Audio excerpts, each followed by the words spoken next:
Everybody, welcome back to the channel. Let's talk about sleep. Let's talk about sleep. That's my book, by the way. It's on Amazon.com. There's a paperback version coming out in May of 2019, so keep your eyes out for that. What we're going to talk about today is alcohol. Alcohol and how it can affect sleep. So, there are some people that will tell you that having a drink before bed is a good thing. I'm here to tell you that's not the case. What happens is alcohol, the reason why people like to drink, myself included, is that it helps us to relax, right? We have a drink, we relax, we have some laughs with our friends or whatever, and that's all good.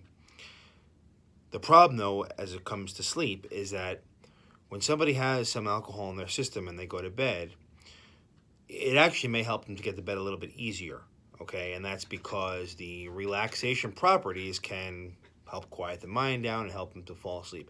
Believe it or not, even the first hour of sleep may actually be pretty good when somebody has alcohol in the system. The problem becomes, though, once the alcohol starts getting metabolized out. So imagine, if you will, you have a couple drinks, you go to bed, okay? And you're asleep for an hour or so, and then you wake up kind of abruptly. And then the rest of the night, you're waking up, 10 times or so to go to the bathroom, or just waking up in general.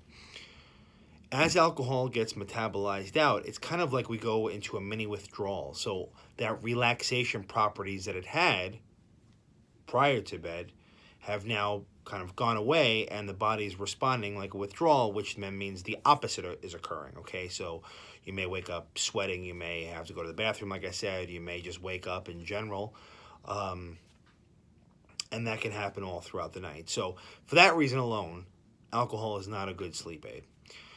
When we talk about various conditions, okay, and by that I mean restless leg syndrome and obstructive sleep apnea specifically, alcohol really can play hell on those. So in terms of sleep apnea, what's happening is, if you recall from previous videos, the airway is closing off, right? The airway muscles are relaxed, and they're kind of falling together. When alcohol is in the system, the body's in a more relaxed state, as we said, right? So those airway muscles have a higher chance of kind of falling together. So you hear a lot of people say, I only snore when I drink.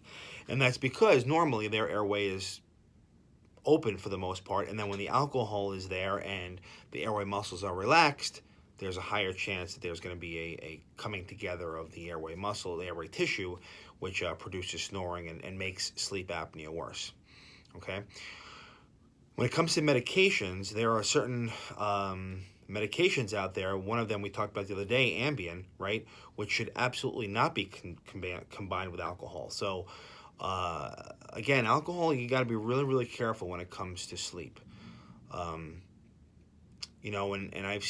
I've actually seen in my practice people where they start to almost depend on alcohol as a sleep aid because their either anxiety or the depression or whatever is, or the stress is just so high that they're essentially self-medicating with the alcohol to kind of help their brain relax and help get them to sleep. And as I said, that's not a good strategy for a variety of reasons. On top of that, too, if there's any reflux or any trouble with prostate issues or so in men, alcohol is not going to make prostate issues worse, but it's going to have them get up to go to the bathroom more frequently, and reflux and things of that nature can become worse with alcohol in the system.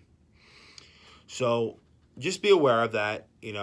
What I tell my patients is, look, if you want to have a glass of wine with dinner or whatever, fine, no problem. But as you kind of get closer and closer to bedtime, that nightcap, probably not a good idea, okay, for all the reasons we listed, especially if you're on sleep medications, and especially if you have a condition like obstructive sleep apnea.